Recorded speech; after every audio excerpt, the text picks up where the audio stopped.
अध्याय बघत चाललेलो पुढं. काय-काय गोष्टी तुमच्या उपयोगी आहेत. बरंच काही-काही मी तुम्हाला एक्सप्लेन केलं होतं, सांगितलेलं होतं. जे जुने असतील त्यांना यातलं बरंच काय माहिती आहे. जे नवीन असतील त्यांना या गोष्टी कल्पना नसेल. ठीक आहे. हळू तुम्हाला बी समजेल. ज्यांना आवडतं ते नक्की येतात आणि आपण प्रयत्न करत असतो, की शनिवारचं हे कंप्लीट करा असावं. सगळ्यांना सोयीस्कर अशा पद्धतीने. आपण श्लोक आहे बघा एक अन्वय एक हे आहे यामध्ये गीतेमध्ये. अयम अव्यक्तम, अयम अचित्यम, अयम अविकार्यम उच्यतयम तस्मातम यनम यमम विदित्वा अनुशोचितुम न अर्हसि. याचा अर्थ काय? संस्कृत आहे थोडंसं नवीन वाटतं. पण आपण जो म्हणतो ना आपला आत्मा जो की तिथपर्यंत पोहोचत नाही, अव्यक्त स्वरूपात आहे तो. खूप लोकांचा असा आहे, की साधना करत नाही, काय नाही. तो आत्मा अव्यक्त स्वरूपात असतो शरीरामध्ये. आणि म्हणजे सर्व इंद्रियांना तो अगोचर आहे. त्या इंद्रियांच्या सगळ्यांच्या तो खूप अगोदरचा आहे. नंतर तुमचं शरीर बनलं, इंद्रिय बनले आणि हा अचित्य म्हणजे मनाने न समजणारा असतो आत्मा. मनाच्या पलीकडचा, विकारविहीत असतो. म्हणजे त्यांना कुठलाही विकार लागत नाही. कधीच बदलत नाही माणसांसारखा. त्याचा एकच हे राहतो. म्हणून अशा प्रकारच्या आत्म्याला जर जाणलं तर कुठला प्रकारचा शोक जीवनात राहत नाही. म्हणून आत्म्याविषयी म्हणतो ना आपण आत्मा, आत्मा काय माणसाची अ, नुसतं ऐकण्यात जाते आत्मा काय असतं, काय पद्धती असते. पण आत्मा हा खूप मोठी गोष्ट आहे आपल्या जन्माची. जर आत्मा जर जाणला आपण, तर आपल्या जीवनाचं सार जाणतो आणि आत्म्यापर्यंत पोहोचला तर परमात्मा बी तुम्हाला भेटणार. पण तिथपर्यंत पोहोचण्यासाठी ज्या काही गोष्टी असतात त्या तुम्ही करणं गरजेचं असतं. म्हणजे अध्यात्मामध्ये. आपण साधारण जे जीवन जगतो, म्हणजे कुठल्याही आपण गेलो ह्याच्यामध्ये, जीवन जगतो, आत्मा, आत्मा बोलतो. पण हा जो आत्मा असतो ना, कुठल्या तर्काने आत्मा दिसत नाही किंवा आत्मा सर्व तर्क असतात ना, त्याच्या पलीकडचा असतो. आपल्याला काय वाटतं, आत्मा आपण पाहू शकेल वगैरे, वगैरे असं नुसतं हवेत, कुठलं मेडिटेशन न करता, कुठलं ध्यान न करता, देवाची न भक्ती करता. तर हा कुठला तर्क लावून, कुठलं मनाच्या ह्याने आत्मा कधीच दिसत नाही. आत्मा पाहण्यासाठी आपण आपल्याकडे थोडंसं वळावं लागतं. आत्मा हा सर्व प्रकारच्या तर्कांच्या पलीकडे असतो. म्हणजे तुम्ही कशाचा तरी तर्क तर लावू शकता, "अरे बाबा, ही पेन बनलाय, की कुठेतरी शाईचं पेन बनलाय, म्हणजे ते काच कुठेतरी मिळत असेल किंवा त्याची रिफिल बनते. त्या रिफिलची शाई कशा कुठल्यातरी वनस्पतीपासून बनत असेल, कुठल्यातरी केमिकलपासून बनत असेल." कधीतरी तर्क शोध लावण्याचा प्रयत्न कराल. एखादं कुत्रं भुकत असेल, तर तर्क लावाल तिथं काहीतरी असेल बाबा, विचूकाटा लांबून बघितलं तर. हे तर्काने तुम्ही अंदाज लावू शकता. पण आत्म्यापर्यंत जर जायचं असेल, तर तर्काचा काहीच उपयोग नसतो. तुमची मनाचा काही उपयोग नसतो. बुद्धीचा बी उपयोग नसतो. इतका ह्या पुढे गेला तर आत्मा कळतो. मग आपण सर्वत्र भटकत असतो.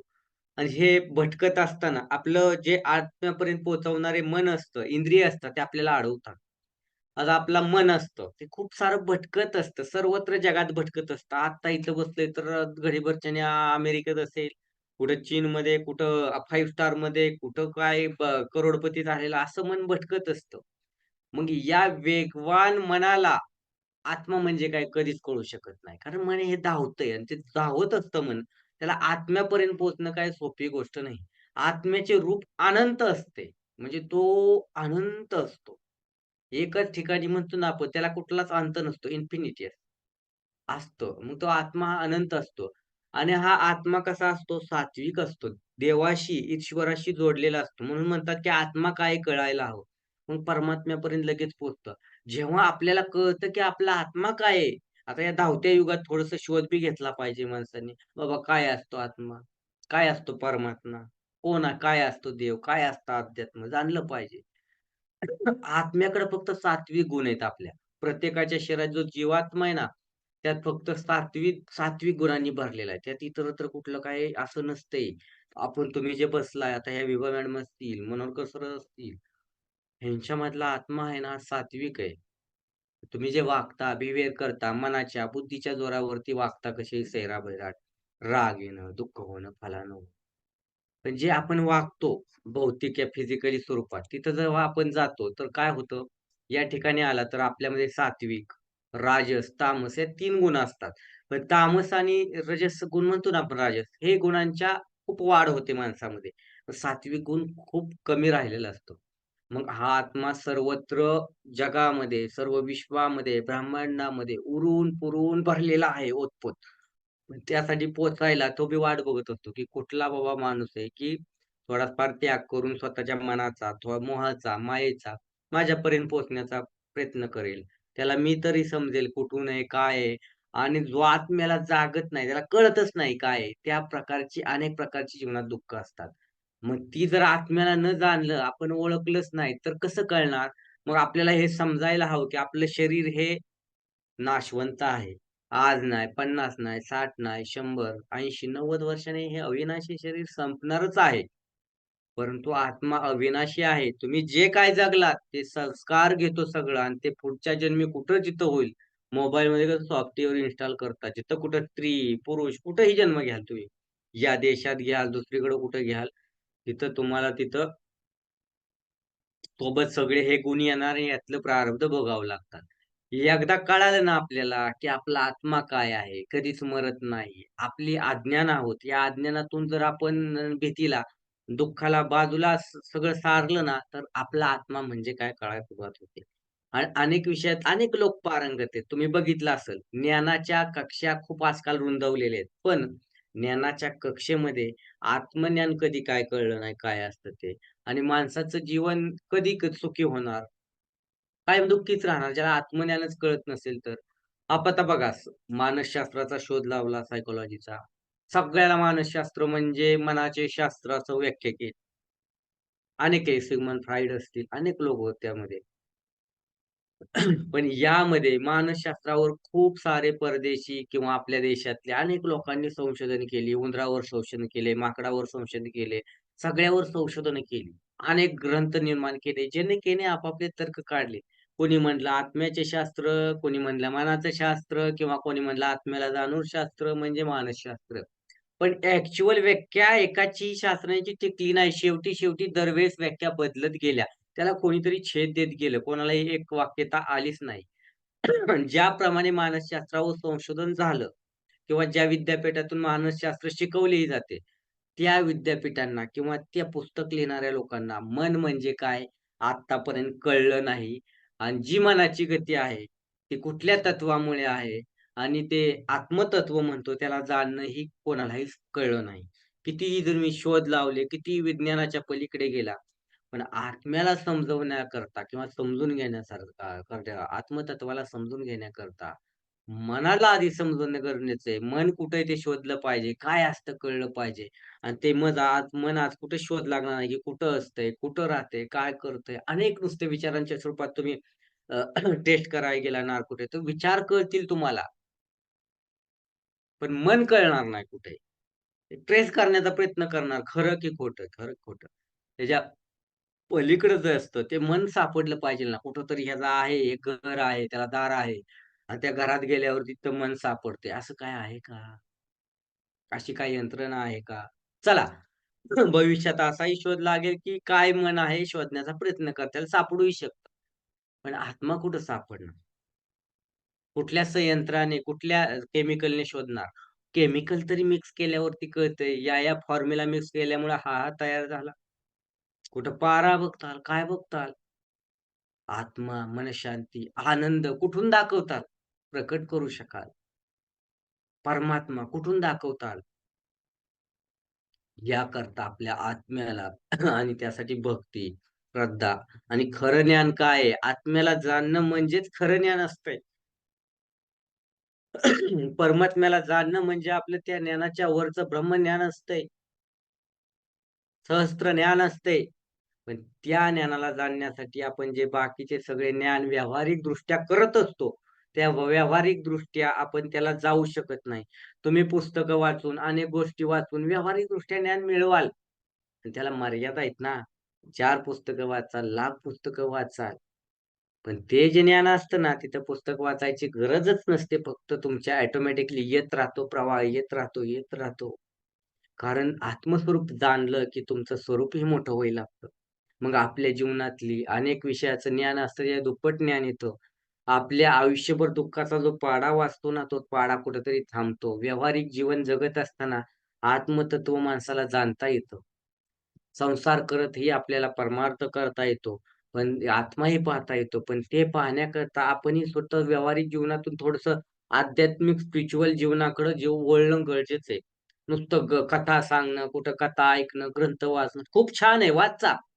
पण त्यातून तुमचं लिमिटेशन्स आहे. तुम्ही भौतिक सुखाकरता वाचताय, पुढं कधी जाणार? कुठेतरी अडकलेले मध्येच तुम्ही. त्याच्या पलीकडे जाण्यासाठी आत्मतत्वाला जाणं खूप गरजेचं आहे. आत्मतत्व कुठल्या मंदिरात नाही मिळू शकत. आत्मतत्व कुठं रस्त्यावर नाही मिळू शकत. आत्मतत्व बघायचं असेल तर ध्यान करावं लागतं, ध्यानाकडं वळावं लागतं. मग हळू-हळू तुम्ही उलगडत जाता. म्हणून हा आपल्या साधू संतांनी आपल्याला दिलेला मोकळा, साधारण, सोपा राजमार्ग आहे. स्वतःला साक्षी ठेवून जगा. कधीतरी आयुष्यात स्वतःकडे बघण्याचा प्रयत्न करा.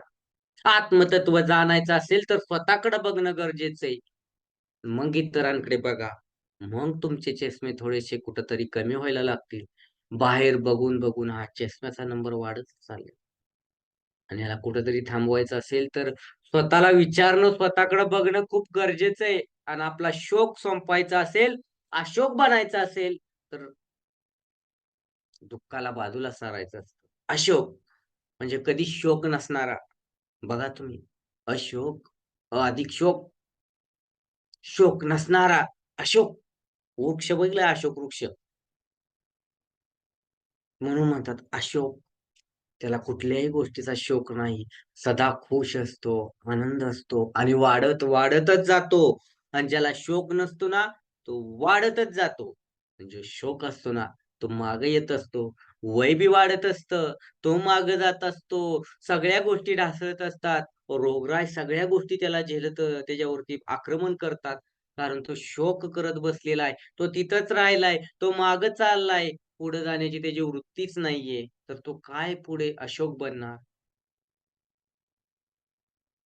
म्हणून सांगतो, नुसतं दुःख व्यक्त करण्यात काहीच उपयोग नाही. दुःखाच्या पलीकडे जाण्याचा प्रयत्न करा. सुख आहे, हे झाडं, वेली, पानं, फुलं, व्यक्ती, माणसं जरा सजग उघड्या डोळ्याने पाहण्याचा प्रयत्न करा जिवंतपणे. तुम्हाला आनंद दिसेल. दुःख तर सगळ्यांनाच आहेत. पण ती दुःख प्रत्येकाची तीव्रता वेगवेगळी. प्रत्येकजण नाही पाढा वाचत बसत. नाही तिथं थांबत. पुढेच जात असतो. म्हणून तो ध्यानाचा जो राजमार्ग असतो, तो आपल्याला वेगळ्या ठिकाणी घेऊन जाणारा असतो. आपल्याला आपली ओळख दाखवणारा असतो आणि या आत्मतत्वाचा अनुभव प्राप्त झाला, की आपला सर्व प्रकारचा शोक संपून जातो. शोक अशोक होऊन जातो. म्हणजे शोक राहतच नाही आपल्याला, दुःख राहतच नाही. जे पाहिजे ते मिळू शकतं जीवनात. जे हवं बोट करेल ते त्या गोष्टी मिळतात. तेवढं सात्विक बनता, तुमच्यातले सात्विक गुणांची वाढ होते. कारण आत्म्याशी कनेक्ट झाला तर तुमचे सत्वगुण ऑटोमॅटिक वाढतात आणि तोच आत्मा परमात्म्यापर्यंत न्यायचं काम करत असतो. म्हणून ज्याने आत्म्याला, आत्मतत्वाला किंवा आत्म्याला जाणलं, त्याचा खरंच परमार्थ, भक्ती, श्रद्धा एक उच्च स्तरावरती जात असते. म्हणजे मूलाधारपासून सहस्रारपर्यंत प्रवास करत असते. सांगायचंय काय? या आत्मतत्व जाणून घेण्याचा प्रत्येकाने प्रयत्न केला पाहिजे आणि आत्मतत्वाला जाणून जीवन जगणं हेच खरं जीवन असतं. जोपर्यंत कळतच नाही आत्मतत्व काय आहे? माझ्याकडे असं झालं, मला फलानं झालं, माझ्यावर कर्ज आहे, मला हे, ते यातच अडकून पडणार. अनेक दुःख येणार, अनेक लोक भेटणार, अनेक काय-काय तुमच्यावरती कारण तुम्ही सजगच नाहीये. तुमचा दिशाहीन प्रवास चालू आहे. कुठं प्रवासाची दिशा अलीकडे तुमच्याकडे कुठं तर वळाली पाहिजे. दररोज मंदिराची घंटा, एकच घंटा अनेक लोक वाजवतात. काही वावगं नाही, खूप चांगलं आहे. पण तुमच्या आतली अनाहत घंटा कधी वाजायची? आत्मतत्वापर्यंत कधी पोहोचायचा? कधी विचार केलात? कधी अगरबत्ती लावत असता मंदिरात, घरी, तो गंध किती पसरतो. कधीतरी आपल्या आत्मतत्वातला गंध, सुगंध, मोगरा, जाई, जुई, गुलाब अनेक प्रकारचे जे तुम्ही वासही घेतले नसतील, फ्लेवरही मारले नसतील कुठल्या परफ्यूमच्या अंगावर, असे परफ्यूमचे फ्लेवरचे वास सुगंधित येतील तुम्हाला, जेव्हा तुम्ही आत्मतत्वाला थोडंसं स्वतःला जाणायला लागाल. आणि स्वतःला जाणण्याचा प्रवास इतका साधा सोपा असतो, तो माणूस विसरून दुसरीकडे बघत बसतो, की तुझं काय चाललंय? त्याने गोट्या मारल्या म्हणून आपण विचाराण्याच्या गोट्याहून गोट्या खेळण्यात अर्थ नाही.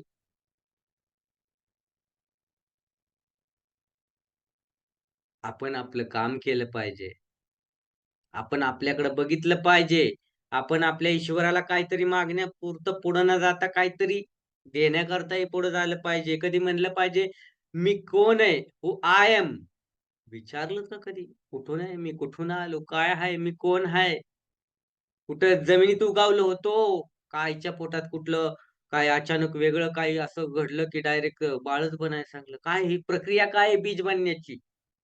आईच्या पोटात ही बाळ बनतंय, या वसुंधरेमध्ये पीक बनतंय, म्हणजे तेही बाळच आहे.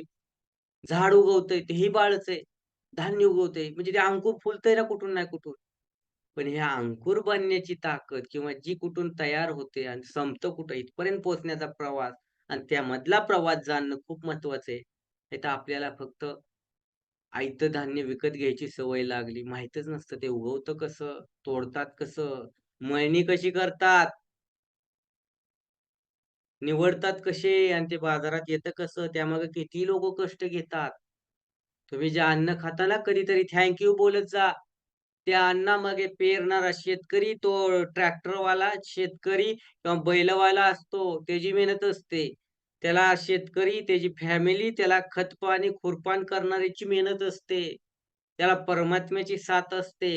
त्यामध्ये खुरपणारे लोक, घाण काढणारे लोक किंवा त्यात खायला टाकणारे युरिया, मिक्सचर, खतं वगैरे त्या लोकांची मेहनत असते. त्याला पीक काढणारे, पीक कापणारे, जी मशीन काम करते, मशीन चालवणाऱ्याची त्याच्यामागे मेहनत असते. ते अन्न निवडून, ढवळून, त्या स्वच्छ करून तुम्ही जे आयतं विकत घेता, तेव्हा तुमच्यापर्यंत पोहोचतं. एवढ्या प्रक्रियेमध्ये एवढ्या लोकांनी काम केलेलं असतं. म्हणून अन्न खाताना थँक बोला, की त्यांच्या एवढ्या मेहनतीमुळे माझ्यापर्यंत पोहोचलं. गहू असले तर लावचाल पंजाबच्या मशनी असं. पण त्याच्यामागे कोणतरी मेहनत घेतंय ना, निवडाय बी लागतंय ना. लक्षात घ्या. एक गोष्ट बनते ना, त्याच्यामागे अनेक प्रकारची मेहनत आहे. सांगायची गोष्ट हीच आहे. जेव्हा आपलं शरीर बनतं, आपण बनतो ना, ह्याच्यामागे खूप ईश्वराची मेहनत आहे. सहजासहजी नाही हा इथपर्यंत प्रवास होत आपला. अनेक पापं, अनेक गोष्टी घेऊन इथं आलेलो आहे आपण. मग आपल्याला बनताना आईने सांभाळलेलं आहे, आई-वडिलांनी सांभाळले, सगळ्यांनी सांभाळले. तात्या, मामी, काकी, शेजारी-पाजारी कोणी उचलून अनेक लोकांनी तुम्हाला 4 घास भरवले असतील, तुम्ही 4 घास खाल्ले असतील, आई-वडिलांनी सगळ्यांनी प्लस आईने खाल्लेले तुम्हाला नाभीद्वारे अनेक गोष्टी भेटलात, पोहोचलात. म्हणजे तुमचा जन्मच पाण्यात झाला. तुमचं बीज बिना पाण्याचं उगूच शकत नाही. कारण ज्या आईच्या उदरामध्ये होता तिथेही पाणीच असतं बघा पिशवीमध्ये. गर्भ वाढतो तिथं. महाविष्णूचा जन्म झाला ते कुठं झाला होता? कधीतरी विचार करा. जीवन पालन करणारा तो महाविष्णू, त्याचं स्थान, माणसाची उत्पत्ती कधीतरी लिंकेज करण्याचा प्रयत्न करा. खूप मोठं आहे सायन्स बघायला गेलं तर सायन्स म्हणाल नाही ते तसंच बनतं, ते तशीच रचना आहे शरीराची, माणसाचं शरीर तसंच आहे. पण शरीर बनवलं कोणी? इथं फेकतंय पण ते उगवलच कशावनी? त्याच्या हातात आहे ना हे कळायला पाहिजे. मी सायन्सचा विरोध नाही करत. सायन्सला घेऊन चालणारा माणूस. जेवढं अध्यात्म महत्वाचं आहे, त्यात ह्याही गोष्टी खूप महत्त्वाच्या आहेत. बोला श्रीराम, श्रीराम, श्रीराम, श्रीराम, दत्तगुरु, दत्तगुरु, दत्तगुरु, दत्तगुरु, दत्तगुरु, दत्तगुरु आणि हा परमात्मा आपलं प्रतिपालन करत असतो. आपलं जीवन देत असतो. शिव हा कसं आहे विध्वंस करणार आहे. पण महाविष्णू, साक्षात विठ्ठल, बालाजी हा आपलं जीवनाचा जीवन आपल्याला देणार आहे. आपल्या पोटात जो राहतो तो महाविष्णू असतो बाबांनो. मणिपूर चक्र कधी बघितलात तुम्ही? ब्रह्मा, विष्णू, महेश हे सगळे आपल्यात आहेत. कधी चांगलं म्हणला, वाईट म्हणला, तुमचं सगळं ऐकत असतं, बघत असतं म्हणून कर्माचा लेखाजोखा तिथंच होत असतो, कळत असतं. काहीची फेड आत्ता होईल, काहीची फेड नंतर होईल. होईलच ना. पण ह्या ज्या भोगात अडकलोय, त्या भोगत असताना थोडंसं आत्मतत्व काय आलंय थोडं बघण्याचा प्रयत्न तरी करा थोडासा एक पाऊल टाकून. कुठे हा आत्मा? कुठे हा मी कोण आहे? मी कोण आहे? कळायला पाहिजे ना. जेव्हा हे कळेल ना, तेव्हा कुठेतरी मानवाची आणि सगळ्यांची प्रगती होईल.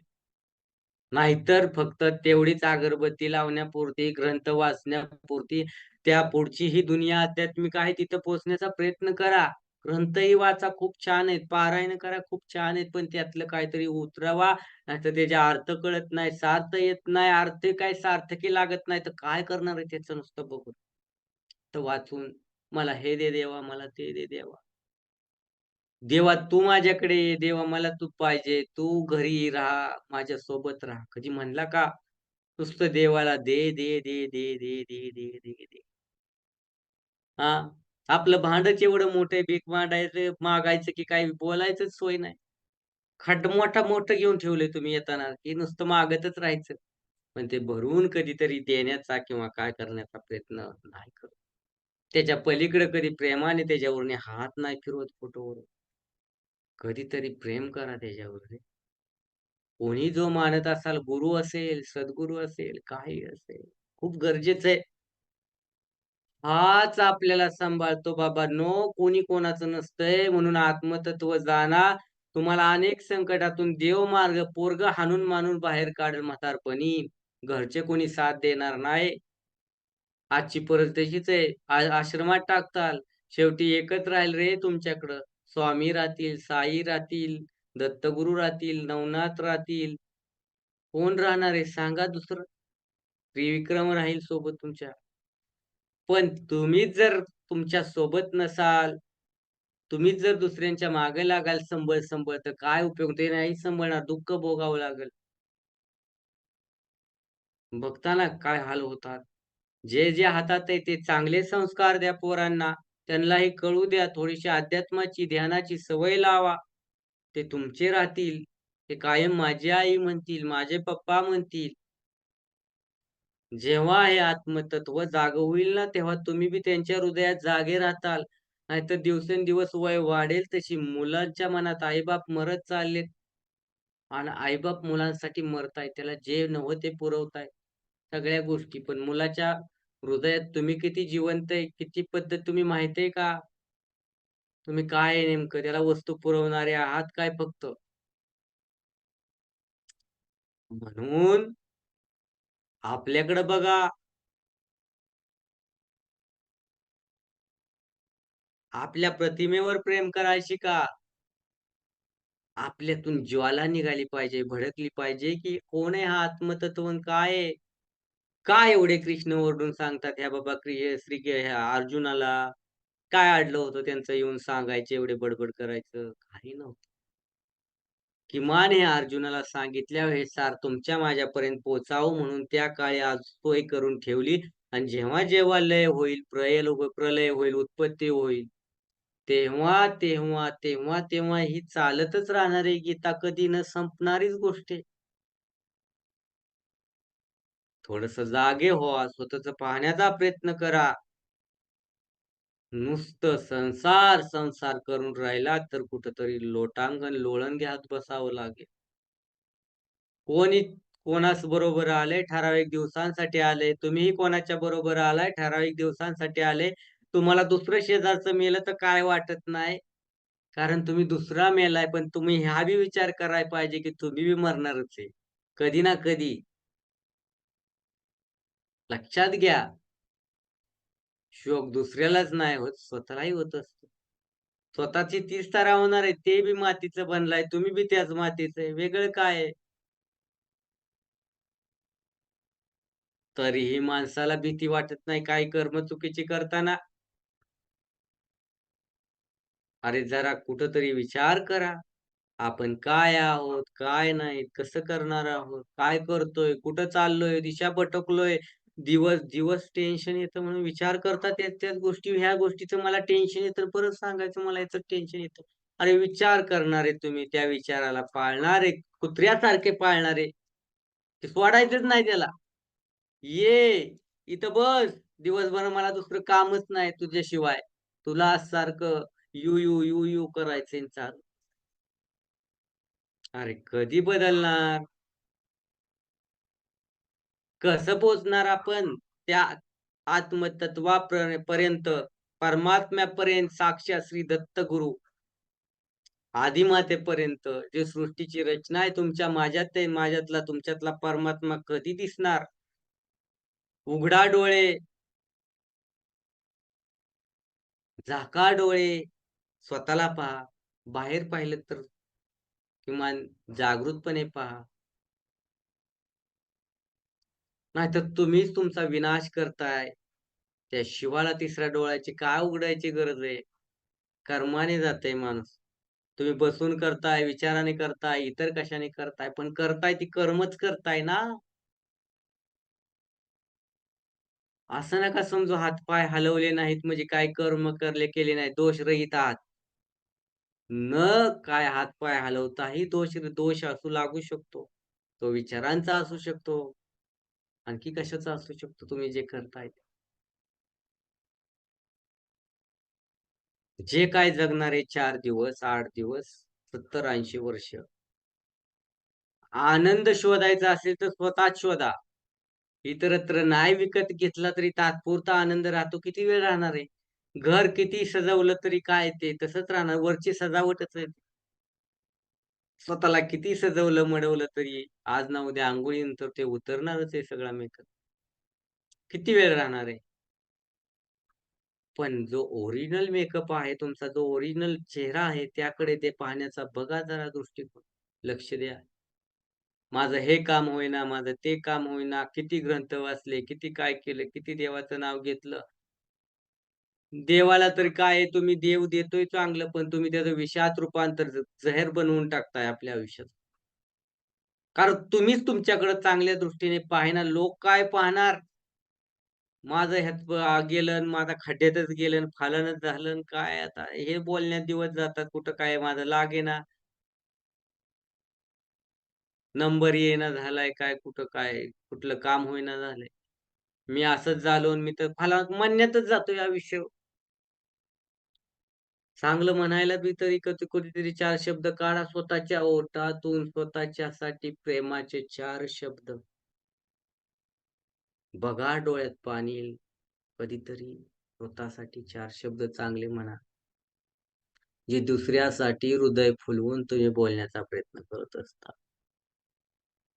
दुसऱ्यासाठी झटत असता, मी चांगला आहे, मी वाईट आहे, मी असं करतोय, मी तसं फलानं, मी अमुक केलं, तमुक केलं. तुम्ही स्वतःला सांगा कधीतरी मी हे केलं, ते केलं, ते केलं, हे केलं. बोला एकदा स्वतःकडे बघून आरशात तरी. काय उत्तर येतंय त्यातून? कुठेतरी एक आत्म्याकडे नेणारा प्रवास चालू करा. तत्व जाणून घ्या. नुसतं तत्व जाणण्याचा अर्थ नाही, जिथं आत्मा जाणाल तिथं तत्व बी जाणायला लागाल. कुठलीही दुनिया तुम्हाला जागेवरून हलवू शकत नाही. तुमचं काय बिघडवू शकत नाही. कारण तुमच्यासोबत तो परमात्मा आहे, आत्मा आहे. तुम्हाला ह्याचं काय राहणारच नाही. मरणाची आणि जीवनाची भीती. याच्या पलीकडे जाऊन जाल म्हणून तुम्ही शोकरहित कुठला शोक उरणार नाही जीवनात. त्याला म्हणतात शोकरहित जगणं. आता कितीही दिवस झाले तरी माझं हे कामच होईनाय सर. गुरुजी माझं कामच होईना झालंय. अहो, मी किती जरी वेळा सांगितलं तुमचं काम होईल. तुम्हीच करताय ते तुम्ही किती वेळा काय तुम्हाला म्हणताय हे बघा. कोण म्हणतं माझं लग्न होऊ दे देवा. सर गुरुजी लग्न होईना झाले, सर लग्न होईना झाले. अहो, काय एवढी गडबड आहे? आहे ना कुठेतरी काहीतरी. चालू असतं प्रारब्ध भोगावं लागतं. जमतं, सगळ्या गोष्टी होतात. पण स्वतःकडे बघण्याचा दृष्टिकोन, स्वतःच्या डोळ्यातून निघणारी एक ज्योत असते, त्या ज्योतीकडे पाहण्याचा प्रयत्न करा. अविरातपणे चाललेलं असतं आपलं जीवन. त्या जीवनाला काहीतरी आकार देण्याचा प्रयत्न करा. आणि जेव्हा आकार द्यायला लागाल, तेव्हा तुमच्या जीवनात नक्कीच बदल करतील. अविरतपणे दत्तगुरू राम, राम, राम, राम म्हणत राहिला पाहिजे. दत्तगुरू, दत्तगुरू चालता बोलता. बघा तुमचा प्रवास कुठं चालू होतो. आत्म्याकडे, परमात्म्याकडे. तो खेचून घेऊ लागतो तुम्हाला हळू-हळू ऑटोमॅटिक. हा व्याकुळ झालेला आहे. चातक पक्षाला जशी तहान लागते ना, तो वाट बघतो. तशी तहान लागली पाहिजे. आत्मा, परमात्मा जाणून घेण्याची. उपासही आपला खाऊन-पिऊन असो, गले लट्ट खाऊन. लट्ट आधीच होत चाललेला असतं आणि त्यात गले लट्ट खात असतं उपवासा दिवशी आणि त्यामुळे आणखीच लट्ट होतात. कशाचा काय परमात्मा? किमान एकादश तरी पकडत जा. चतुर्थी पकडत जा कधी तर. पकडत जा रे कधीतरी. त्याच्यासाठी नाही स्वतःसाठी पकडत जा, शरीर शुद्धीसाठी.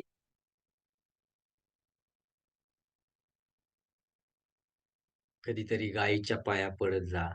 तुम्हाला खूप फायदा होईल. ज्यांना कोणाला ब्लॅक मॅजिक, भूत वगैरे काय लागलेत ना, असं वाटतं ना, त्या लोकांनी जाऊन गायीची शेपटी घ्यायची आणि डोक्यावर 3 वेळा हे करायची, फिरवायची. तुमचे त्रास कमी होतील. साधी सोपी गोष्ट. इलायती नाही, साधी गाय असते. साधी. नाहीतर तुम्ही शोधताल, कुणी तर कृत्रिम बनवतो सर म्हणाल, दररोज असं-असं करून घेतो आणून त्याची केस. तसं नाही चालणार. माणसं हुशार असतात, तर असं केलं तर चालेल. कुठेही असते गाय, साधी गाय. आणि तिची जर शेपटी असते ना, धरून तुम्ही 3 वेळा डोक्यावरती अशी झाडली, तर तुमचं काय असेल, कुठलं काय लागलेलं तुम्हाला तर निघून जातं. तिथं बदलतं. सोपा उपाय आहे का नाही? काय करायचंय का तुम्हाला एक्स्ट्राचं? करून बघा काय होतं ते. साध्या-साध्या गोष्टी आहेत, त्याही कळत नाहीत. बोलता आलं पाहिजे सगळ्यांशी आपल्याला. नुसता निळवंती ग्रंथ वाचून काय होणार आहे? आणि त्यात वेड लागतं. जाणून तर खूप काय घ्यायचे असतं या ब्रह्मांडात काय आहे? फुलं काय बोलतात, पक्षी काय बोलतात, हे काय बोलतं, ते काय बोलतं. पण तुम्ही काय बोलता कळतंय का कोणाला तुम्हाला तरी? आपल्याला तर कळलं पाहिजे की आपण काय बोलतोय. इतरांचं कळेल कोण काय म्हणतंय. नाहीतर काय बोललं तरी का कळणार आहे? ती चिमणी बी शिवी देऊन जाईल तुम्हाला, तरी कळायचं नाही काय. आवाज ऐकू आला भले तरी. घाण करेल कावळा येऊन डोक्यावरनी. तुम्ही म्हणताल पितृदोष आहे म्हणून हे सगळं घडतंय. अरे तुमचा दोष आहे म्हणून घडतंय. तुम्ही तिथं गेलात. त्याला काय ते अवकाशातूनच फिरणार आहे. तुम्हालाही त्या आकाश तत्वाचं ज्ञान अवकाशासारखं वाढवता आलं पाहिजे. तुमचाही प्रवास त्या अवकाश तत्वाकडे, आकाशाकडे सुरू झाला पाहिजे. जाणून घेण्यासाठी की हू आय एम आत्मा काय आहे? मी कोण आहे? कुठून आलो आणि आत्मा काय आहे? आणि आत्मतत्व काय आहे? एवढे का ओरडून सांगतायत सगळे लोकं आणि त्यात वर ह्यांची भर पडली आहे आणखीन आता. म्हणजे काय कमीच नाही. म्हणून श्रीकृष्ण अर्जुनाला सांगतात, "बाकी दुनिया सगळी अशीच आहे रे. जे काय आहे ते आत्मतत्व काय आहे हे जाणून घेण्याला महत्त्व आहे. सगळे जगतात, सगळे हे करतात, तुझं माझं करतात. पण जो आत्मतत्वाकडे जातो, तो माझं आणि तुझं सोडून देतो. आत्मा कधी मरत नाही. तो आत्म्याकडे जाऊन पोहोचतो. त्याला मृत्यूची भीती कोठी पकडूच शकत नाही. राम कृष्ण हरी. बोला दत्त गुरु, दत्त गुरु, दत्त गुरु, दत्त गुरु, दत्त गुरु, दत्त गुरु, दत्त गुरु. बोला दत्त गुरु, दत्त गुरु, दत्त गुरु, दत्त गुरु. श्रीराम, श्रीराम, श्रीराम, श्रीराम, श्रीराम, श्रीराम, श्रीराम, श्रीराम, श्रीराम, श्रीराम.